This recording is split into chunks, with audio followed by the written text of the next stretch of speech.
This is Where We Live. I'm John Dankosky. Today, a chance for you to ask questions of 2nd District Congressman Joe Courtney. We'll be talking about electric boat being named prime contractor for a new fleet of submarines and what that might mean for jobs in his district. You can join the conversation, 860-275-7266. You can comment on our website, wnpr.org/where we live. You can find us on Facebook and Twitter at Where We Live. We're also joined today by the cameras of CTN, the Connecticut Network. Representative Joe Courtney, welcome back to our program. Thanks for being here. Thanks for the invitation, John. Good to be back. We will be talking submarines in just a little bit, and there's a lot of other issues, of course, in your district to get to, but we really want to start with the heroin epidemic that has taken root around Connecticut, certainly. It's all over the Northeast and across New England. But it seems as though, from the stories we've heard, your district has been hit especially hard. Before we get into some specific policy stuff, maybe you can tell us what you've been seeing as you've been talking to constituents recently. What's happening with heroin in the 2nd District? Well, as you correctly note, in 2016, which was on the heels of a pretty horrific year in 2015, there really has been this pretty scary spike in emergency room admissions at hospitals like Lawrence Memorial, and the heroic efforts that the staff there has done, but also law enforcement who are now becoming very proficient at using Narcan, has thankfully saved a number of lives, but unfortunately in some instances they haven't. And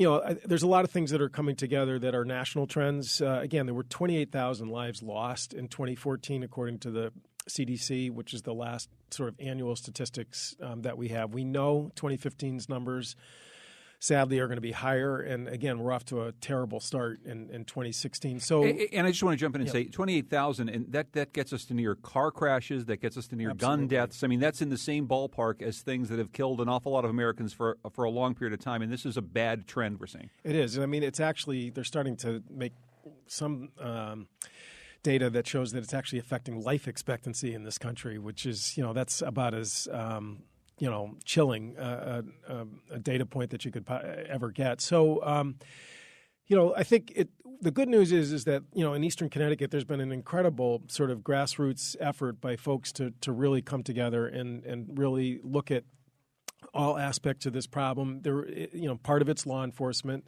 and the police departments, particularly in New London County and southeastern Connecticut, have created a regional task force where they literally start every day with a sort of crosstown briefing in terms of activity that's going on out in the streets there. And if you follow the news down there in the police log, I mean, you actually see they've made some pretty significant arrests of high-volume dealers, which, again, I think nobody has any sympathy for folks who are exploiting this situation.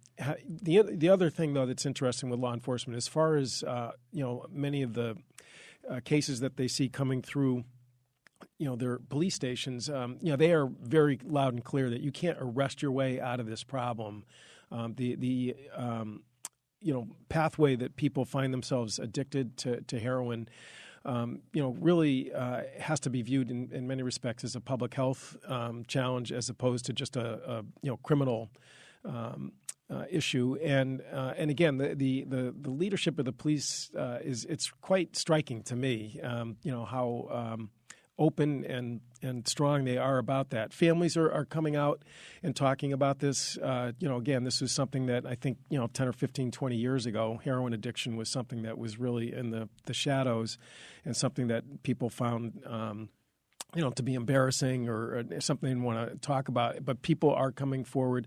Healthcare providers, we had a meeting in Norwich about the fact that one of the largest primary care systems, United Community and Family Services, are now totally re-examining their system and protocols for prescribing opioid painkillers, and they've actually reduced the numbers in terms of what's going through their pharmacy system. And so there's a lot that's happening there that I think is quite impressive, encouraging. School systems are really, I think, ramping up prevention and education programs in the schools. And again, not that you're seeing opioid addiction happening at the high school level, but frankly, kids who show a proclivity towards using alcohol or marijuana at a young age. I mean, the numbers are pretty clear that, that's the population that later on becomes much more at risk. So there's a lot that's happening, but frankly, this is a national issue that I think really should be put on par with a natural disaster or some type of public health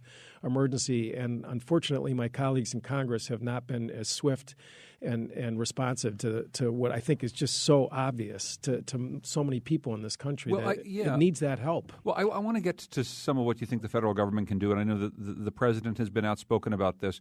But taking your district, for example, as a national trend, it is happening, but we wonder why we've seen so many cases in your part of the world.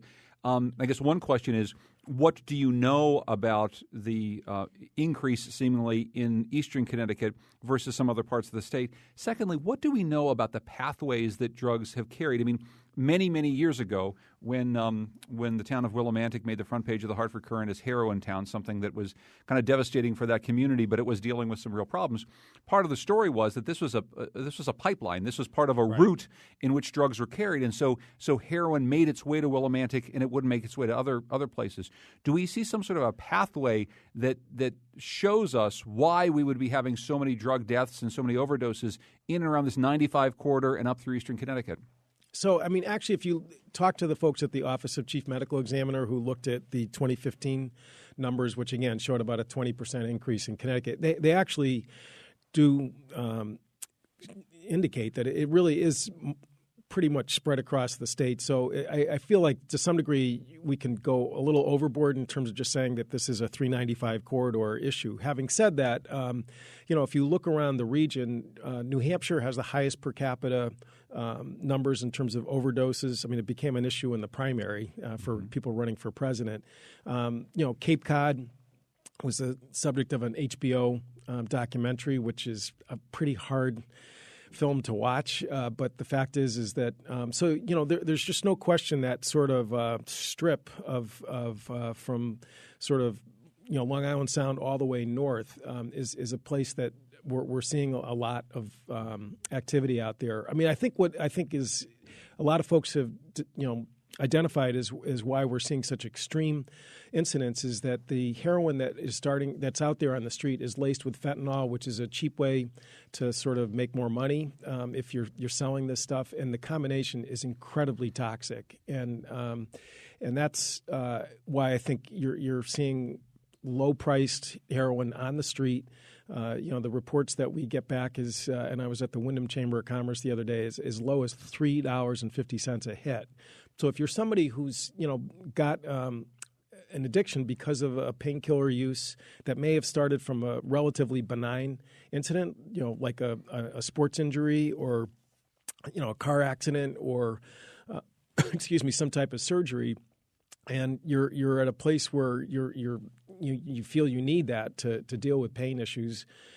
$3.50 as a way of satisfying that craving is almost impossible to avoid as a temptation. Well, you mentioned the one organization in your part of the state that's working to change its opioid prescription patterns. This is something that I know an awful lot of hospitals have been taking on themselves and other health clinics. It's something that's been talked about at the federal level. What do you want to see? I mean, is this something that needs to be solved at the federal level, or is this a state-by-state or a region-by-region issue where we literally just first change the way in which we prescribe opioids so that we just don't have so many people getting addicted in the first place? So one of the, I think, effective tools that are out there is the prescription monitoring program there where, again, when people are prescribed opioid prescriptions, that gets entered into a system. Connecticut has made it mandatory for a couple of years, and the folks in Hartford deserve credit for moving ahead there. But what you do here from physicians out there is that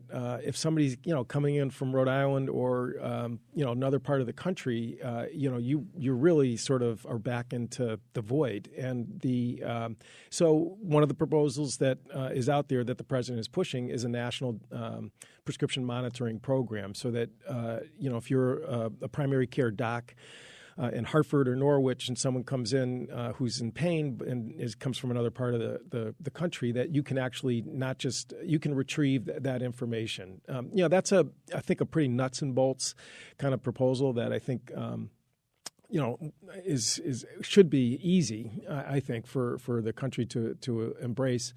The other is just we've got to sort of get into the fundamental question about protocols for painkillers. This became a criteria for hospitals to get their certification that they are addressing pain as a patient issue before they leave the doors. And I mean, this is relatively recent, and I have heard that overwhelmingly is that people feel sort of trapped that if they don't prescribe, and it's such a subjective sort of condition to respond to, that you're going to put yourself at risk in terms of licensing and certification.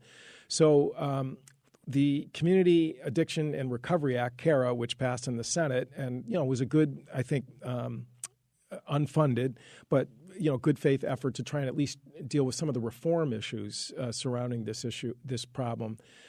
Actually is calling for a whole sort of new look at protocols, and it brings in aspects of the federal government that directly delivers health care, whether it's the VA, military healthcare system, but also FDA, HHS, and others. And I think that conversation and that process really has to happen. What I think the more advanced thinkers are, or people looking at this problem is that our system really doesn't get to the. So if you have a knee injury and you're complaining about pain, I mean, an opioid, particularly in the immediate aftermath of a surgery, is totally appropriate and for relatively brief periods of time. But at the end of the day, if you want to eliminate pain in the wake of an event like that, you've really got to go to the knee, not to the brain, which is where opioids really aim their therapy in terms of dealing with pain. And that kind of takes a more holistic, I guess you'd say, response in terms of healthcare and how we deal with pain as an issue. But how much of it do you think needs to be, I mean, there's sort of carrots and sticks in the way that you change behavior. I mean, one thing would be to pass laws that would say you just have to prescribe differently. Like you can't prescribe more than 7 days worth of a certain opioid unless it's certain, and this is the sorts of things that are being talked about. Then there are other ways in which we just say, let's educate more doctors, let's educate more patients, let's just try to change it a little bit over time. If this is indeed the epidemic that we see it is, and it should be treated in the way that we're treating other terrible epidemics in our communities, does this require a hard-hitting effort in which we just change medical policy and say you can't prescribe any more than so many of these things because we're worried about them getting out in the streets and people who take them legally getting addicted? So we had the White House drug policy director come to New London a few weeks ago, Michael Botticelli, who has been in this for 30 years. And I think his command of the issue as a recovering addict himself, I think, is just totally solid. And his attitude is it's an all hands on deck. I mean, this is a complex problem that requires again law enforcement, prevention and education, treatment, but also reform of how we treat pain as a society. But I think the Washington and Hartford sometimes can overreact in terms of dealings with issues, and I think we should listen to people who really understand this with the urgency, though, that we can't keep going like we're going. I mean, as you point out, the CDC figures just really show that this does require more than just a blue ribbon commission that's going to report back 2 years from now. And again, I think there's some really low-hanging fruit that's out there that we can deal with this. I mean, lastly, I would just say that the president's budget came out with $1.1 billion to deal with these sort of four aspects of the issue. That's a 2017 budget. We're in the middle of the house is on fire here in 2016. And that's $1.1 billion with a B. That's for the whole country. Correct. And And again, that's assuming Congress passes a budget for 2017, which I think a lot of the handicappers are pretty skeptical of in the waning days of an administration. A lot of us would like to move that up and have this treated again like a disaster declaration. Again, we're talking about a possible Zika virus emergency supplemental appropriation. We did it for Ebola. Again, if you compare the number of folks that have been impacted by that versus this crisis. I mean, frankly, this crisis dwarfs those measures. Again, not to poo-poo those issues there, but so I have a bill in the House to provide for that emergency supplemental assistance, and it was not made part of that Senate bill that I mentioned earlier.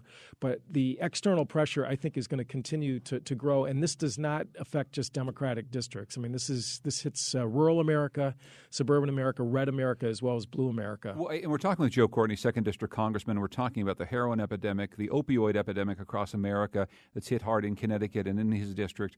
We're going to talk about this for another couple of minutes before we break and talk about some of the other issues that are facing him right now. I guess I should say there's two things I wanted to get to. You mentioned law enforcement earlier and changes there. This is one thing that's really interesting, of course. We're seemingly in this new mode that a lot of people have applauded. It's taken root here in Connecticut, and everything from a second chance society to a new way in which we take a look at low-level drug offenses like marijuana possession. Cops these days are looking at users differently. But at the same time, as you said, they have to do a really good job of getting the dealers who are bringing stuff into the areas. Then at the same time, you need people who are out there using to feel confident that when they call local police because my friend is overdosing, that we're not going to get arrested, that we're going to get some help. So from your seat as a congressman, it's hard to say what exactly we can do, but how do you see these things coming together so that law enforcement has the tools and also the trust of the people so that they'll start to getting the help that they need?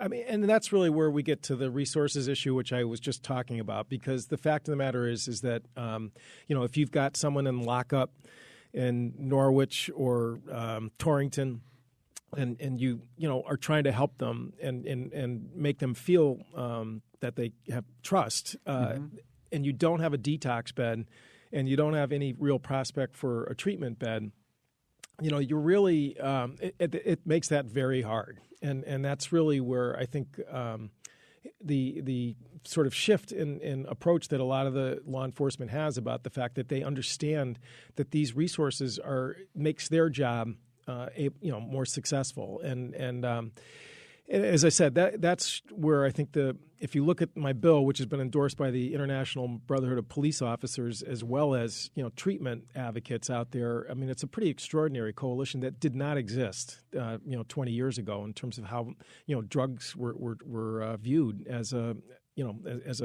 public policy issue. Let's get to a couple quick phone calls here. Sylvester is calling from Orange, Connecticut. Hello, Sylvester. You're on with Joe Courtney. Yes, good morning, John. Good morning, Congressman Courtney. Sylvester from the Connecticut Heroin Users Union here. Congressman Courtney, you and I sat together at a meeting that was held over there at the hospital in London about a month ago. Yeah, I remember. And yes, anyway, thank you for being on the statewide program. Again, my question repeatedly is, I'm a veteran of the war on drugs as a naval intelligence officer, and the approach from a law enforcement judicial branch side just is not working. I don't know. Well, this is my proposal to you as somebody who's at the federal level. Why not carve out for your specific district a drug-tolerant zone concept where we don't turn police officers into social workers, but just basically put this entire problem and crisis in the hands of public health officials strictly, and allow, let's say, the heroin users to be able to come out of the shadows and join something like the Connecticut Heroin Users Union without fear of prosecution and all the other complicated legal entanglements. And Sylvester, thank you for that. I want to get Joe Courtney's response. Well, I just think the notion that carve-outs are something that that you can create overnight or with the drop of a hat is, in my opinion, not the best approach in terms of trying to change public policy. I mean, the good news is, and I respect the caller greatly. I mean, he was very eloquent when he spoke to Director Botticelli. Is that the fact is that the ground is shifting in the direction that he's describing, and in terms of a change in approach and attitude. by law enforcement about how you deal with folks who are arrested, such as this. But the notion that, I mean, we're struggling right now still to overcome the stigma of drug use in Washington to get this as a public health measure in terms of emergency funding. And you know, that is still the fundamental, in my opinion, obstacle towards really moving the country forward, is that there is still resistance out there about whether or not these are just, you know, bad people, weak people. They don't deserve to be, you know, treated like folks, you know, who need medical and public health care. But we're making progress, partly because of you know, Sylvester's efforts, but also because families are coming out of the shadows and really talking about this. And I, you know, I'm actually an optimist. If you look at the sentencing reform effort that's happening in Washington, I mean, that may be a real sleeper success towards the end of the Obama administration. There's been meetings with some of the most staunch Republicans, Trey Gowdy, the chairman of the Benghazi Commission, but a former U.S. attorney in South Carolina has been actively meeting with folks at the White House about changing the sentencing guidelines that, again, were the most sort of out of touch mechanism that for you know, how to deal with this problem. But you know, that's still the law in this country, and to get that to move, you know, by itself is a huge sea change. Let's get to one more quick phone call. Annette from Darien. Hello, Annette. Hi. Hi. Go ahead. Yeah, so I'm a stay-at-home mom in Darien, and 3 times in the last year, family members have had minor outpatient procedures and have been given prescriptions for oxycodone. And we've tried to refuse it, and they push it on us and say, you need it just in case. And we haven't gotten them filled, or if we have, we don't use it, so now I have to dispose of it.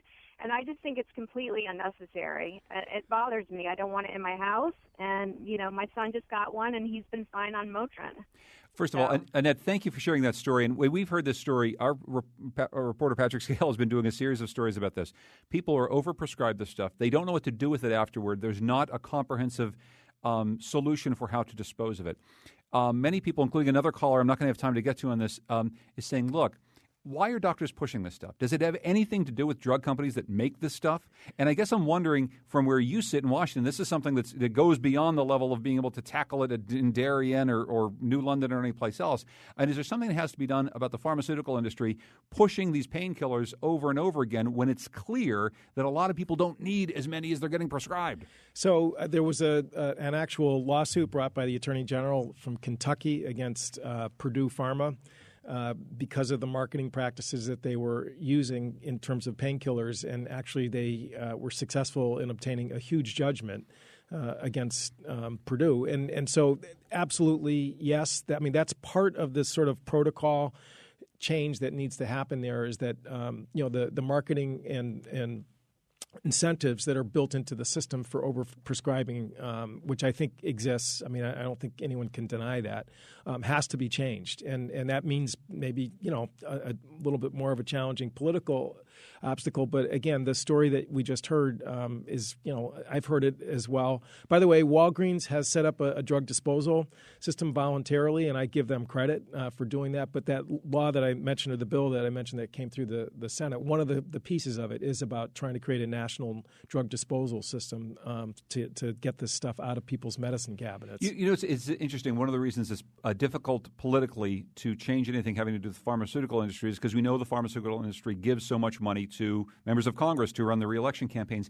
I guess a lot of people wonder why it doesn't ever flow the other way. Why, and something like this, where Republicans and Democrats both see the issue and they both take money from the pharmaceutical industry, why we can't have some sort of a reverse process in which enough of a critical mass of Congress says, you know what, guys, we're going to change. It doesn't matter how many millions of dollars you've given us for our reelection campaigns. We're going to force you to do something now because we have the power here. We were elected. You weren't. Well, again, the bill that passed the Senate was 94-1, and again, it's getting into their wheelhouse in terms of really, you know, having FDA and others get into the question of how this overprescribing is happening. So, you know, that does show that the power of this issue is going to force even vested interests like that to have to yield. And again, it's there's just no excuse for creating financial incentives for stuff that really has the same chemistry as heroin.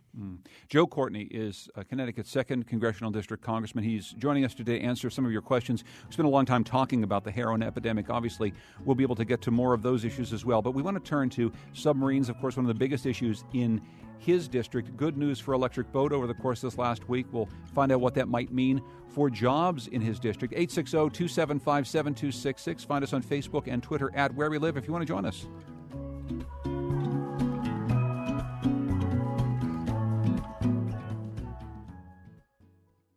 This is Where We Live. I'm John Dankosky. Today our guest is Representative Joe Courtney. He represents Connecticut's 2nd Congressional District in Congress in Washington, but he's back home in the district, joined us in our Hartford studios today. If you want to join us, 860-275-7266. We're going to turn to some economic issues, including this announcement out of the 2nd District, the Navy announcing that Electric Boat would be the main contractor on a new fleet of submarines. Good news for the submarine building industry. What can you tell us about the details of this, Joe Courtney? So the fleet, which is called the Ohio Replacement Program, is 12 subs that are large. I mean, these are 600-foot-long submarines that are going to be replacing the aging out prior Ohio fleet, which was built back in the 1980s. And if you want to sort of put it into the framework of the workload, I mean, today EB is building the Virginia-class submarines, which are the attack subs that are about 300 feet long. The workload difference in terms of the Ohio versus the Virginia is about 2.5 times. And we're at a point right now where EB's workforce is roughly about 14,000 between the Connecticut facilities and Quonset Point. The projection from the CEO of Electric Boat, Jeff Geiger, about 2 or 3 weeks ago, is that the workforce is going to grow from 14,000 to 18,000 between now and 2020. This hiring is actually having now a real impact in terms of the Connecticut labor market. The Department of Labor came out with their February statistics last week, actually, and the comment there was that the smaller Norwich, New London labor market is now suddenly leads in annual percentage gains. In other words, they added about 3,200 jobs last year, and it was partly Tanger Mall, which is about 900 jobs that is part of Foxwoods, and shipbuilding. And these are jobs that are metal trades, design, engineering. They're the kind of jobs that people can actually build a future around. There was a hiring event at EB a week ago last Saturday. They had about 160 people there. They made 148 job offers on the spot, and 95 people accepted. I mean, this is a process that's going to continue to happen. This is not a one-year blip. The production schedule for Ohio is going to go well into the 2020s. Does this announcement somewhat further inoculate your region from some of the worries that you've had about the submarine industry that have come over the years, whether or not the sub base is going to get closed by military commission, whether or not Electric Boat is going to move jobs elsewhere? Does this seem to you that this is not just good news for now, but maybe good news on the jobs front for quite some time to come? Yeah, I mean, this is going to be a pillar in the region. And by the way, there's about 500 suppliers in the state of Connecticut that feed into the program. Actually, John Larson's district has the largest dollar volume in terms of work that goes into Groton. And as I said, this because of the shipbuilding plan that the Navy has put out. Again, this is not a short-term impact. This is going to be there for a long time. And if you were down yesterday, I was down with the Boilermakers in Groton and was talking to one of the more wizened guys that have been there, through the downturn that took place. And he said, it's just amazing how you're looking at a workforce now that is all young. And the challenge is really whether or not we're going to have the workforce. We're going to meet the workforce demand over the next 5 or 10 years. So the Eastern Connecticut Workforce Investment Board, which is the vehicle that federal funds from the U.S. Department of Labor flows through, they got a $6 million grant, which our office helped them with. They are now starting sheet metal classes, electrician classes at the tech schools and at the community colleges. I'm very bullish myself. I think that the workforce is going to be there, but it's we're at a situation right now where there was virtually no apprenticeship programs for well over a decade. These programs in terms of advanced manufacturing had pretty much disappeared in the tech school environment, and now they are ramping up at full speed. And so you feel like we are going to be getting the graduates that have the requisite skills. It's something we've heard for a long time, and not just in this industry, but in a lot of technical industries, that Connecticut was just not turning out the graduates that we needed to stay here and take these jobs. You think it's turning a corner? And that's the purpose of this grant, the Manufacturing Pipeline Grant, is to, again, just go in. We've got some great tech schools, Grasso Tech and Wyndham Tech and Ellis Tech, and that's where this program is starting at the earliest level, because they want to really get people's mind frame into the belief that this is really where job security is. And I think they have a full complement in terms of the first classes that they're enrolling. We checked with John Beauregard, who's the director, down there yesterday, and I think we're going to do just fine in terms of meeting those workforce demands. And again, if you have questions for Joe Courtney, 860-275-7266. By the way, on the design side, the University of Connecticut School of Engineering, they hired roughly about 100 kids out of the last year's graduating class. They would have hired more. Susan Herbst actually, for the first time, visited EB and had a great stop there and met with some of the interns from the School of Engineering. And so these are kids who are getting educated here in Connecticut, and then they're going to stay in Connecticut, which I know is a common refrain, which is that all our young people are heading for the exits. These are jobs that are going to keep our kids here in the state, and in fact, they're going to bring in young people from other parts of the country. So this gets us into the part of the conversation that you and I always have. It's a fun conversation for me, but I think it's an important one, and it's actually highlighted a little bit by a conversation I had yesterday with Ralph Nader. I was visiting with him in his hometown of Winsted. And it's something that obviously not just Ralph Nader is saying, but we're hearing an awful lot on the campaign trail from both Republicans and Democrats, I might add, who are running for president. It's that the world is a dangerous place, and we need to be safe from all the various dangers. And I think it's fair to say that, not too many years ago, you and I may have had a conversation about whether or not a strong nuclear submarine fleet makes a ton of sense before an emergent Russia and before North Korea is launching nukes into the sea. That all said, I think good arguments can be made for that. But earlier, we talked about the president saying that there's essentially a national health emergency around heroin abuse and opioid abuse, and we're putting $1.1 billion into it. I mean, how expensive is it to run a submarine fleet? And I guess Ralph Nader's point, the point I'll ask you about is, are we tipping once again so much toward military spending in America that it keeps us from addressing an epidemic like opioids, addressing a crumbling infrastructure that we have, addressing a massive deficit in public transportation that clearly affects your district at least as much as job losses? How do we balance these two things, Joe Courtney, and how do we have a discussion about it that's really clear-eyed when so many jobs are at stake, right, but we clearly have these other needs and things to spend? $1.1 billion for an entire country to spend on opioid addiction, if it's a problem, my goodness, that's a couple days worth of building subs. So it's actually not, it takes a little more than that. But anyway, so first of all, the question is, I would argue when we talk about this decision to build this fleet and to recapitalize the Virginia class program is really almost, do you want to have a Navy? Because really, if you look over time, I mean, at the end of the Cold War, the U.S. Navy consisted of 600 ships. Today, we're down to 272. The Virginia-class program, which is what's, the subs that are being built today, and Michelle Obama came for the Illinois at 2 a year, is really to mitigate a continuing decline in the size of the attack subs that are part of America's fleet. They're down to about 54. There were 100 at the end of the Cold War. They're going to continue to dip down into the 40s through the 2020s. And, as you point out, the world has kind of surprised, intelligence analysts, military planners. Putin is recapitalizing his Navy that, Admiral Stavridis, who's the dean of the Fletcher School up at Tufts, where I graduated from, testified not too long ago, who basically estimates that the submarine activity by the Russian Navy is about 70 to 80% of what it was in the Cold War. China's militarizing the South China Sea in a way that it's totally flagrantly violating international law.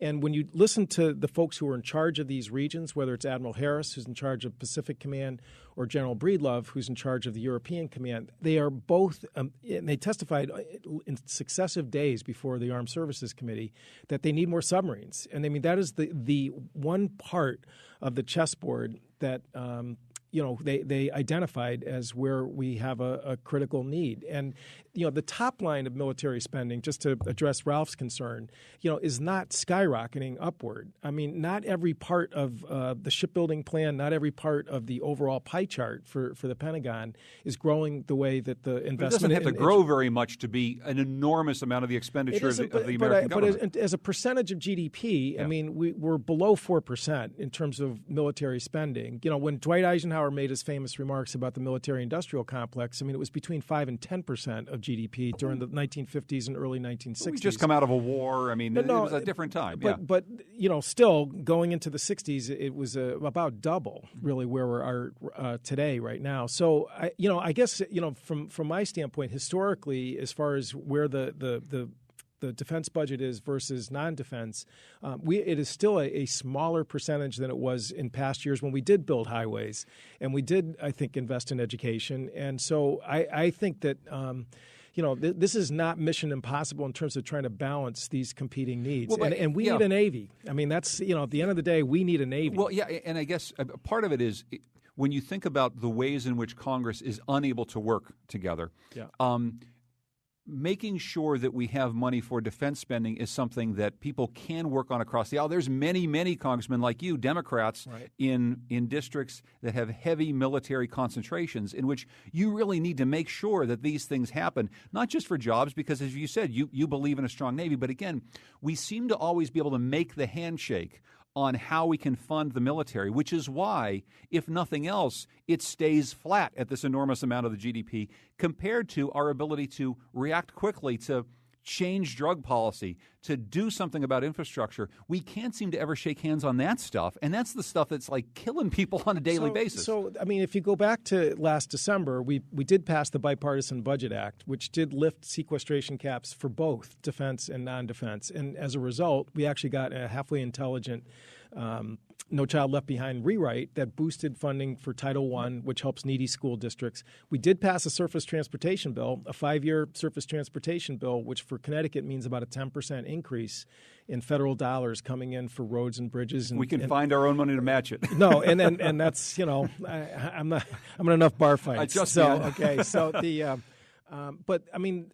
And I mean that's obviously the challenge of the day. But there really was a brief burst of working together on domestic priorities as well as defense. But in many respects, this is what's on the ballot for the fall. But I really think for folks to sort of highlight this as a fight between defense and non-defense, really I think misses the point in terms of where I think the real issue is, and that's really about. The burden of tax policy and the shift that took place with the Bush tax cuts, which we have still not recovered from. And I frankly think both candidates running on the Democratic side get that and I think would allow this country to address its priorities in a balanced way, unlike the other side. We're talking with Joe Courtney. We're going to take a break. There's a lot more to talk about. If you want to join us, 860-275-7266. This is Where We Live.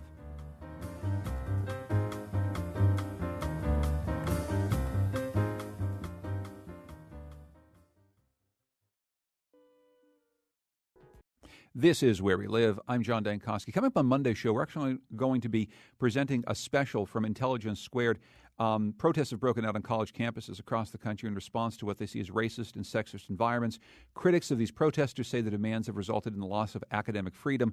We're going to broadcast this debate from Intelligence Squared that happened at Yale University. That's Monday's Where We Live. I hope you can join us. Today we're talking with Representative Joe Courtney, who represents the 2nd Congressional District. We've been talking about opioids, and we've been talking about submarines. There's a lot more to talk about. Quickly, I want to ask you, it's almost a caricature of the second district that there's so many jobs tied up in the casinos and submarines. We know that's not entirely true, but it is fair to say those are two very big industries. You said we added a lot of jobs in the second district because of the new Tanger Mall at Foxwoods. What do you make of Connecticut's push to get a third tribal casino, one that would be located somewhere between Hartford and Springfield, to try to keep people from going to this new MGM casino? What do you make of that, and how do you think it would impact what's happening in your district? So, I mean, obviously, for 20 plus years, the casinos in Connecticut kind of operated in a monopoly situation, and that time has come to an end. And so, I think the leadership of both tribes are being much more sort of strategic and tactical in terms of how they preserve market share, and this obviously is an initiative that they're pushing with the state legislature. I mentioned Tanger earlier because I actually think that at the end of the day, the best way to really solidify their position is to really improve both casinos as destination spots for a broader range of visitors than just folks who want to gamble. And I think if you look at Las Vegas, that's really been the secret of the success out there, is that they've made it more of a family sort of destination for many of the sites that are out there. And so Tanger is sort of part of that trend in terms of trying to make it now a shopping experience. I think that if you look at a lot of the entertainment acts that are coming in, they're really top shelf that are now performing there. And I think, to me, I don't think we're Atlantic City. I don't think Southeastern Connecticut is going to be Atlantic City. They're not going to close, but they clearly, it's a new world. And that's why I think that, job loss that really came on top of the recession, hit New London County so hard, is that that adjustment is happening there. But I do think that it's stabilized in terms of where the workforce is right now. But at the end of the day, the notion that you can just sort of sit back and wait for the crowds to come in because they had no place else to go, those days are over, and they've got to give other people other reasons to come. So do you support the idea of building this other casino that seemingly would drain a little bit of business from the Southeastern Connecticut casinos? They wouldn't necessarily be investing in making them these destinations. I mean, do you think it's a decent idea? Do you think it's a bad idea? I think it's an idea that deserves the really smartest analysis, because when you make a commitment for facilities like this, I mean, it has an impact in terms of the host towns, and so they don't. It's not something you can kind of turn the light on and off quickly. So I get it. What the thinking is behind it, and I think that clearly it's an attempt to try and stop the folks up in Springfield from sort of siphoning off people in Connecticut. But I think it's clearly a decision that the legislature and the governor are going to have to really think through long and hard in terms of where is the right place and really what is the scope of it. One of the things that came up this week, of course, the International Nuclear Summit happening in the wake of the Brussels attack. There's been a lot of worries about nuclear security, not necessarily about somebody being able to launch nuclear weaponry like the ones on the submarines down there, but the threats of dirty bombs, people getting their hands on this sort of material. What can you tell us about the security in your district of some of the nuclear facilities, which include a power plant and a whole bunch of nuclear submarines? So, again, we don't store warheads in Connecticut. Again, these are vessels that are built and operated with nuclear power plants, and relatively small ones. If you're looking at a Virginia-class submarine, the Ohio, when it does come online, will be somewhat bigger. What I would just say is that Electric Boat is a there's only 2 nuclear-certified shipyards in America, EB in Groton and Newport News, Huntington Ingalls. And they have operated since the days of Hyman Rickover in the 1950s. They have never had, a problem or an incident because you can't get in and out of there. And I think you know that, John. I mean, that is not a place that you can just sort of walk in off the street. You can't even take pictures out there. So I think the security system they have there is incredibly solid. And then within the yard, I mean, that piece of it in terms of the propulsion plant is even more off limits and highly protected. Millstone, again, after 9/11, the world completely changed there. I've been there a number of times. Getting into the property is extremely arduous. And, I mean, they know me down there, but I've got to jump through the hoops. And frankly, I have no problem with that. I'm glad they do it. And the dry cast storage that they have there, I mean, if anyone tried to somehow, take dirty material off the site there, I mean, good luck. I mean, because you would need a crane and heavy equipment to even, attempt to think about it. And, the other site is Connecticut Yankee in East Haddam. If anyone ever drives into that area there, I mean, there is a mini security force with fairly heavy weapons that guard that facility. I mean, frankly, it's time to get that stuff out of here, and I'm a co-sponsor of a bill in the House to at least set up an interim storage site that is going to have to, be there for some time before we come up with some solution to Yucca Mountain. But, this is a problem that the country really has to get its hands around. And it just seems like every administration doesn't want to touch Nevada politics. Of the things that we think might get done in Congress during the time that you're in Congress and I'm doing radio shows, I'm not necessarily sure we solved that one. Well, but the senator from Nevada is retiring as the head of the Senate, so there may be a window there. I have to ask you, we just have a couple minutes left. Last year you voted for a bill to tighten the screening process for refugees coming from Syria and Iraq. If a similar bill came up in the House today, would you still support tightening these screening processes? So I think that, clearly Homeland Security has responded to that vote in terms of, really enhancing the system that's in place, which, by the way, is pretty robust right now as well. And our office has helped families from Syria, jump through those hoops. But, clearly, issues like social media searches is now, part of the new reality in the wake of San Bernardino. So if the language came up precisely the way it is right now, I would not. Having said that, I think that no system is sacrosanct in terms of being improved, and so I think at the end of the day, it's important for public confidence to be there for this program, because if people feel like it doesn't work or it's not safe, then that's when you're going to have this huge overreaction with the crazy ideas like Donald Trump about just banning people from one of the world's largest religions entirely from coming into the country. Well, since you mentioned Donald Trump, I'll just spend the last moment or two with you on this presidential race.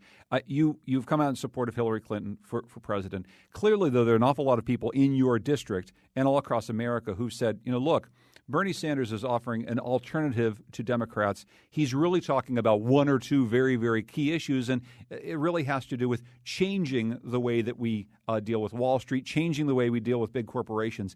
I guess I'll just ask you, how much of that message is resonating with you and the people that you're talking to, even as a Hillary Clinton supporter? Is there something that Bernie Sanders has tapped into that you believe your party needs to listen to? Absolutely. I mean, as you recall, I was the only one to vote against the bank bailout from the state. And I think that that event still burns very deeply for many, many people, not just in the 2nd District, but across the country. And I think he has definitely tapped into that with his, campaign's positions on it. I also think that, his advocacy to stop these trade deals that really have, I think, hemorrhaged a lot of good jobs out of the country, and her shift on TPP has been extremely healthy for the party as it moves towards the November election. So, I think if you look at my voting record in terms of some of the issues that he's talking about, I'm probably in some ways more closely aligned to him on issues of Wall Street and trade deals.